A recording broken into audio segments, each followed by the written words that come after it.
నర్సాపూర్ మాజీ ఎమ్మెల్యే స్వర్గీయ చిలుమల విఠలరెడ్డి 112వ జయంతి వేడుకలు కౌడిపల్లిలో విఠలరెడ్డి కోడలు కాంగ్రెస్ పార్టీ రాష్ట్ర నాయకురాలు చిలుమల సుహాసిని రెడ్డి మనవడు నిరంజన్ రెడ్డి మనమరాలు విమలారెడ్డి ఆధ్వర్యంలో జయంతి వేడుకలు నిర్వహించారు.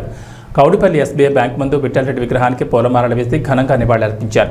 ఈ సందర్భంగా సుహాసిని రెడ్డి మాట్లాడుతూ నర్సాపూర్ నియోజకవర్గంలో 5 సార్లు ఎమ్మెల్యేగా గెలుపొంది నిరుపేదల సంక్షేమం కోసం అభివృద్ధి కోసం కృషి చేసిన నాయకుడు స్వర్గీయ విఠలరెడ్డి అని అన్నారు.